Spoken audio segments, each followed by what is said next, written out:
That wasn't supposed to happen. What's up, everybody? Welcome back to the channel. Woo!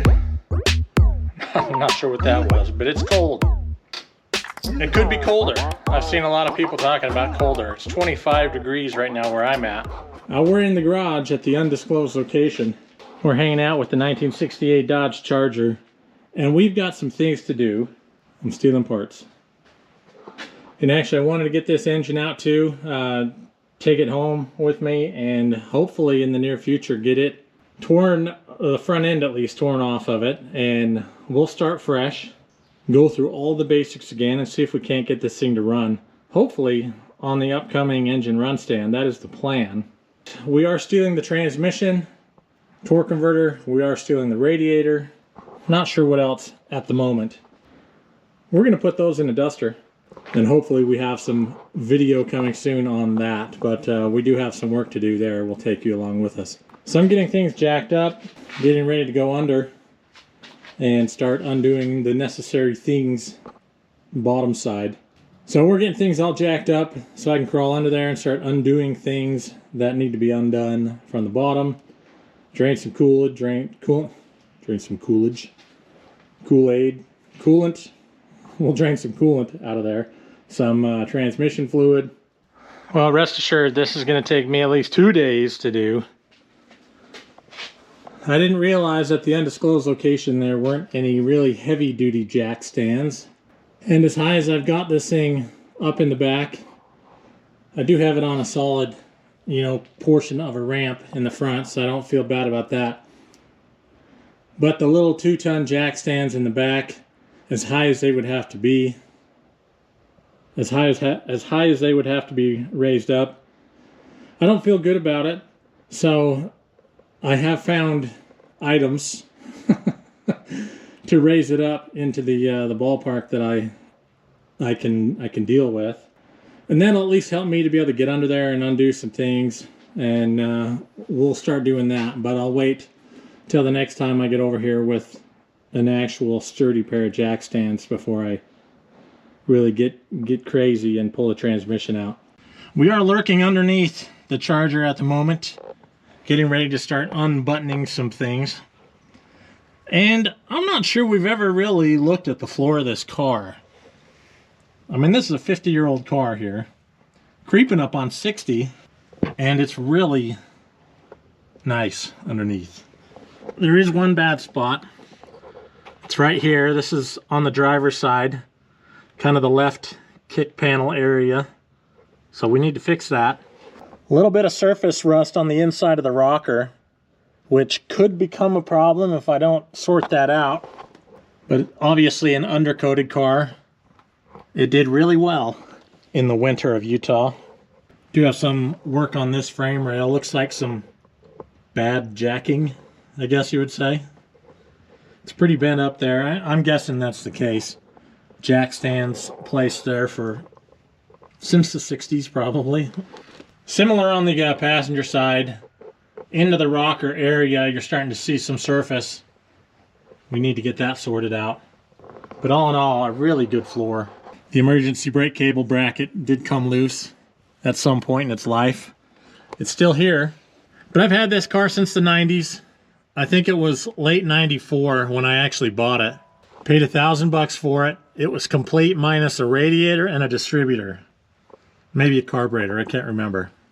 But turned over and was, like they all say, ran when parked.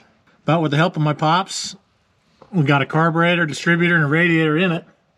And guess what? It lived. And I drove it for a few years after that. Probably till about 98, somewhere in that range. And then off and on with different engine combinations. If you don't, go back and watch the very first video in this series where I introduce you to this thing. Looks like I got a differential leak, that pumpkin seal. But once I can get this car back to my place, I'll get it on the rack. We're going to put a taller gear in it. It's got a 456 geared spool in it right now, and let's be honest, I want to drive this car. That'll come out and I'll put something in the range of maybe 323, 355. I'm pretty sure this was a 323 car. A lot of them were. That'll make it kind of a fun multi-purpose car. But for now, I've got to pull the drive shaft out. I've got to get my drive shaft loop out. And I can't remember the manufacturer, but if you don't want to drill extra holes in your car to put a loop in your car, this is the way to go. All right, at the moment, most of the underside taken care of. Got everything loose, with the exception of, I would say, motor mounts. The transmission crossmember bolts are still in place, although they are loose. So now it's just a lot of topside stuff. I'm going to pull the plug wires off. I'm actually going to take the spark plugs off too, because I don't want to break them. With these headers, trying to pull plugs out, or trying to pull the engine out with the headers in place, usually breaks one or two plugs. So we're going to try and avoid that. Headers unbolted, the radiator out of the way. Well, the hood, I'll need to take the hood off. Got the hood off the old girl. Now just hanging out in the engine compartment, trying to get a few things unbuttoned, untightened. I guess that would be loosened. Right now I'm working on spark plugs and headers. Oh boy, it's about that time. We're going to try and lift the whole thing out, engine transmission in one unit. And this is better to have help, by the way. We just don't at the moment, so we're going to do it anyway. Hopefully we can do this without hurting me or the car or any of this stuff.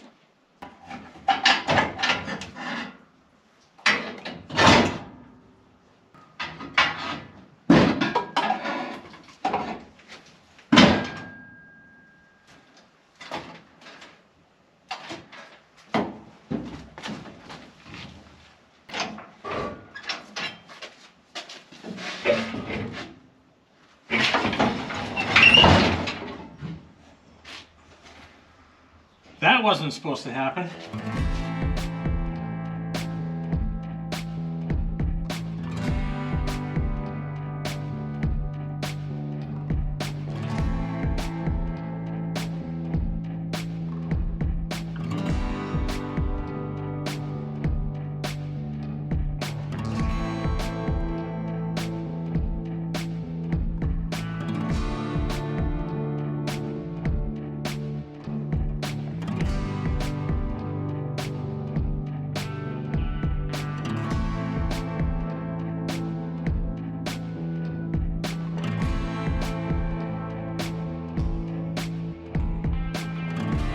Well, we tried, but nobody got hurt.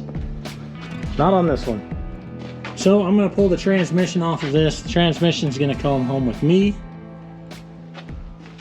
I'm going to leave the Moho Motivator here for a little longer. It's not a hurry on this one. Yeah, we'll get to it when we get to it. I do need the pan off of it, probably, on the Free 83. If anybody has the right pan, a center sump, that I can use on a big block and an A-body, let me know. I'd like to work out a deal with you. I do hope to get back to this car here before too long. As we tried last year, I wanted to get this thing back on the road so I could just drive it. That's what you were supposed to do. And it will. I'm sure I just messed something up, so we're going to get it up on a stand, we're going to try it again, and we're going to run it again on the run stand, whether that's this kind of run stand or whether it's the one I'm working on. So thanks for watching, everybody. I appreciate it. If you are a subscriber, thank you very much. If you're not, please give that some consideration. I'd love to have you on board. See what happens in the future with this boat anchor, and see if we can get this Ratty 68 rocking and rolling again, and see where that transmission goes. So we're going to steal the shifter out of this car too. It's got a B&M Pro ratchet. I feel bad stealing all the stuff off of this car, but it is all aftermarket. It's all hot rod stuff. I want to just get this put back together, you know, stock-ish, and drive it. I just want to have some fun with it. Stick around for all that, my friends. Thanks for watching, and we'll see you on the next one.